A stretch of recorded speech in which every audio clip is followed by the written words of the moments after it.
This episode is brought to you by Patriot Gold Group. Protect your retirement assets. Talk with the knowledgeable folks over at Patriot Gold. They've been the top-rated gold IRA dealer for 7 years in a row. Get that, 7 years in a row. Go to patriotgoldgroup.com or call 1-888-621-3856 for a free investor guide.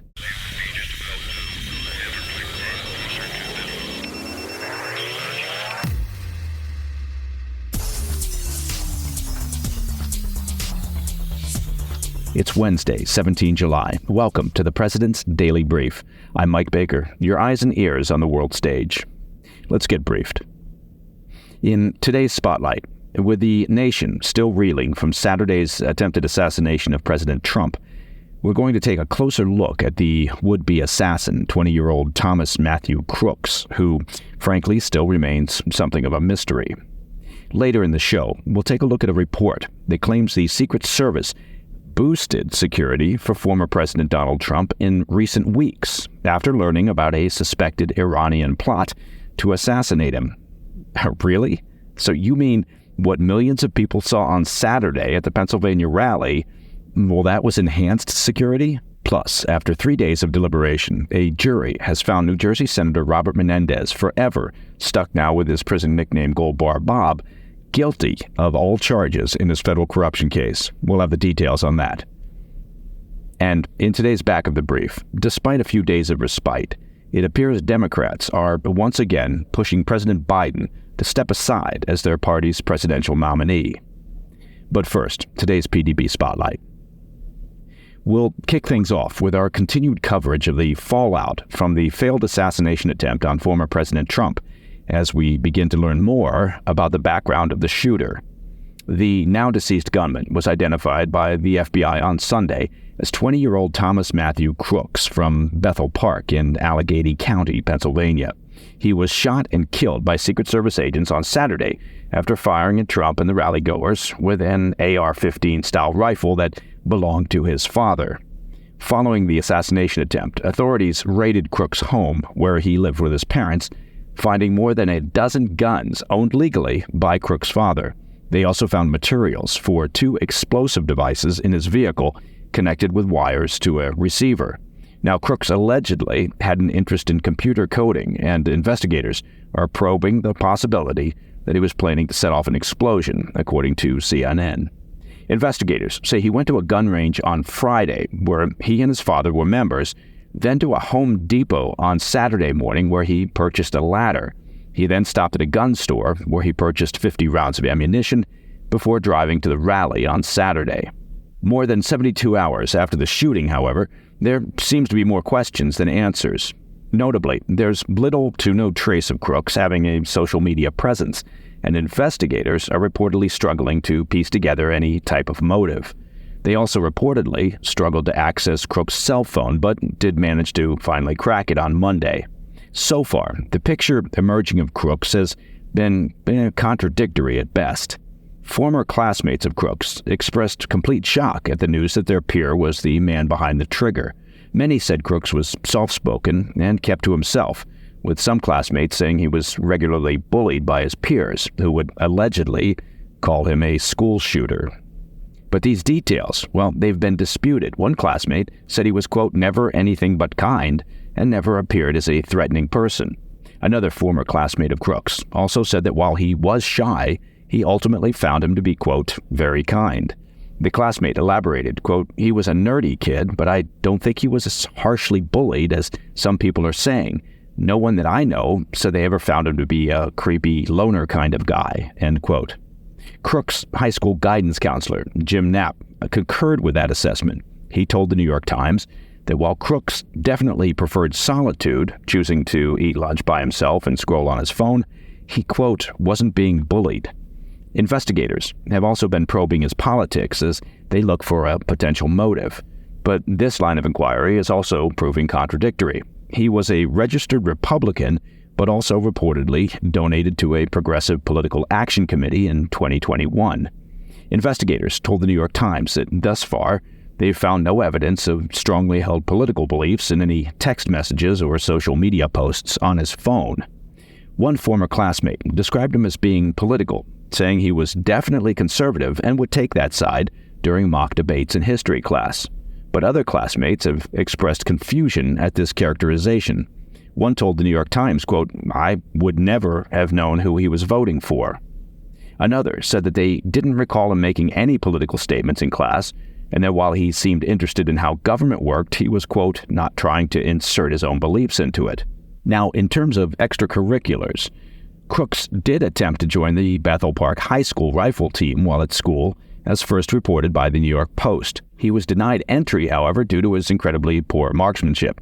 A classmate said he would miss the target by as much as 20 feet and described him as, quote, "a terrible shot." Now, after graduating in 2022, he attended a local community college where he pursued a degree in engineering science, which he completed in May. He'd been working as a local dietary aide, and his employer said he performed his job well and passed their background checks. Based on initial findings, piecing together a motive is going to take significant time and investigative work. The lack of a social media footprint, no obvious manifesto, notes, or rantings left behind, a limited or minimal circle of friends or acquaintances, there appear to be few leads here to pursue in determining what drove Crooks to his act. All right, coming up after the break, multiple outlets are reporting that the Secret Service recently enhanced Donald Trump's security after U.S. intelligence agencies learned of a potential plot by Iran to have the former president assassinated. I don't know, boasting that what we all saw on Saturday was some type of enhanced security package might not be the best selling point for the Secret Service. Plus, New Jersey Senator Robert Menendez has been found guilty of selling influence to foreign powers. We'll have those stories when we come back. Welcome back to the PDB. Still on the theme of presidential protection, news broke on Tuesday that U.S. intelligence agencies have been tracking an Iranian assassination plot against former President Trump in recent weeks. According to an exclusive report from CNN, U.S. authorities became aware of the threat several weeks ago and passed the information along to the Trump campaign. The threat also reportedly led the U.S. Secret Service to immediately increase security around the former president. Now, an unnamed official told CNN, quote, "In response to the increased threat, Secret Service surged resources and assets for the protection of former President Trump. All of this was in advance of Saturday," end quote. I don't think surge means what the Secret Service thinks it means. To say the obvious part out loud, this raises even more pressing questions about the state of Trump's Secret Service security detail and the lapses that allowed a shooter to nearly kill the former president on Saturday. The Secret Service is already facing widespread criticism, obviously, and to learn that Trump's detail on Saturday was actually beefed up compared to what he had several weeks ago is, well, it's more than a little disconcerting. You have to ask yourself what his security package consisted of prior to the beefing up. What was it, McGruff the crime dog and Barney Fife? To be clear, officials said there is no evidence or reason to think that the assassination attempt on Saturday involving the 20-year-old Crooks was connected to the Iranian plot. They said this is a separate scheme thought to be a reprisal aimed at Trump over the killing of Iranian military commander Qasem Soleimani back in January 2020 by the Trump administration. That's according to a report by the New York Times. Now, you have to assume that after watching the events unfold on Saturday, the Iranian regime was thinking, damn, maybe we're overthinking this.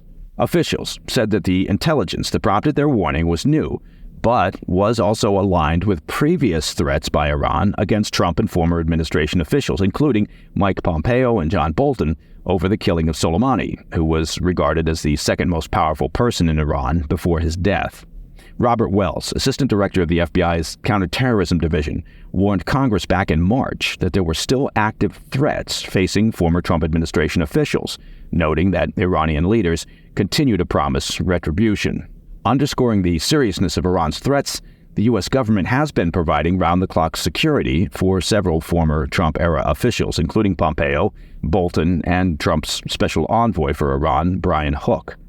We know of at least one case regarding Bolton and Pompeo where authorities disrupted an active plot to assassinate both men. Iran, of course, they've denied the allegations. That's shocking. Moving on, the verdict in the federal corruption trial of Senator Bob Menendez is in. The New Jersey lawmaker was found guilty on all counts of accepting bribes, including cash and gold bars, to benefit foreign governments and businessmen. The verdict was not really a big surprise, given the amount of evidence against Gold Bar Bob. The jury deliberated for nearly 13 hours over 3 days before finding Menendez guilty. He's been convicted on a total of 16 counts, including bribery, extortion, wire fraud, obstruction of justice, and acting as a foreign agent. U.S. Attorney Damian Williams praised the verdict, stating that Menendez's, quote, years of selling his office to the highest bidder have ended. Menendez pleaded not guilty, as did his wife Nadine, whose trial was delayed indefinitely due to a health issue. Menendez's co-defendants, New Jersey businessmen Wael Hanna and Fred Dabes, were also found guilty. A third, Jose Uribe, pleaded guilty and testified during the trial. The trial revealed extensive details of the corruption schemes, including Menendez conspiring to act as a foreign agent on behalf of Egypt, accepting bribes from Dabes to assist in business with the government of Qatar, and interfering in criminal investigations led by the New Jersey Attorney General's office. Prosecutors argued that Menendez's influence was up for sale, detailing how he received lavish gifts such as a Mercedes-Benz convertible, gold bars, and over $400,000 in cash in exchange for his schemes. The gold bars and cash were found hidden throughout Menendez's home, stashed in places like shoes, clothing, and even his embroidered congressional jacket. Yeah, seems natural. It seems like it would have also been simpler for Menendez to get rich the old-fashioned political way, insider stock trading. Anyway, Menendez's defense team maintained that his actions were within the scope of his senatorial duties and that the prosecution's case was based on misinterpretation and exaggeration. Defense attorney Adam Fee argued that the government's case was, quote, cherry-picked nonsense, and that Menendez's actions were lawful and beneficial to the country. What a patriot that Menendez is. He's like George Washington, but with gold bars and cash stuffed in his waistcoat. His legal team also sought to shift blame to the senator's wife. Oh, well, that's touching, given that she's reportedly suffering from an advanced cancer diagnosis. I mean, throwing her under the bus is probably the least of her problems. Menendez, despite his conviction, has filed a petition to run as an independent candidate for the November U.S. Senate election in New Jersey. He's refused to resign from his Senate seat despite requests from Senate Majority Leader Chuck Schumer, though he did step down as chairman of the Senate Foreign Relations Committee following his initial indictment in September 2023. Well, that was good of him. The fallout extends to the Democratic Party, as Menendez could potentially split the Democratic vote if he remains in the race as an independent candidate. Menendez, who did not testify in his own defense, will be sentenced on 29 October, and that's just a week before the November election. If sentenced consecutively, he faces a maximum of 222 years in prison. All right, next up. It appears that Democratic lawmakers are once again moving full steam ahead with efforts to remove President Biden from the 2024 ballot. We'll have those details in today's Back of the Brief. I'll be right back. In today's Back of the Brief, turmoil on the left as congressional Democrats reignite concerns over President Biden's re-election campaign following a pause after the assassination attempt on former President Trump. The tension centers around the Democratic National Committee's, the DNC's, plans to proceed with a virtual roll call vote to nominate Biden weeks before the convention. Because, after all, when you've got a fellow like Biden who's sharp as a tack and more vigorous than dudes half his age, why wouldn't you rush the nominating process? The DNC decided to move forward with a virtual vote as a contingency against the state of Ohio's initial threat to exclude Biden from the ballot due to the convention occurring after the filing deadline. Although Ohio has since amended its deadline, the DNC continues with the virtual roll call, citing potential legislative reversals. DNC Chair Jamie Harrison asserts that the timeline for the vote remains unchanged from the original decision made in May. Now, despite the DNC's assurances, discontent is brewing among Democrats. A letter circulating in Congress argues that there is, quote, no legal justification for the early virtual roll call, urging the DNC to cancel any accelerated voting plans to avoid curtailing legitimate debate. Representatives Susan Wild, Mike Quigley, Pat Ryan, and Mike Levin support the letter, with Quigley and Ryan publicly calling for Biden to withdraw. According to the New York Times, high-profile Democrat Representative Chief Pearl Clutcher and conspiracy pusher Adam Schiff told donors that Biden remaining on top of the ticket would cost the party the presidency. And that could be the sanest thing that Schiff has said in quite some time. Yet the Biden campaign remains firm that he's not going anywhere. The virtual roll call is set to begin on 29 July and conclude by 5 August, and that's 2 weeks before the Democratic National Convention kicks off on August 19th in Chicago. The Democrats' rush to a virtual roll call vote exposes their fear of open debate and Biden's shaky re-election bid, risking further division within the party and jeopardizing their chances in November, not to mention that it doesn't seem very democratic of them to squash debate and potential challengers. And that, my friends, is the President's Daily Brief for Wednesday, 17 July. If you have any questions or comments, please reach out to me at pdb@thefirsttv.com. I'm Mike Baker. I'll be back later today with the PDB Afternoon Bulletin.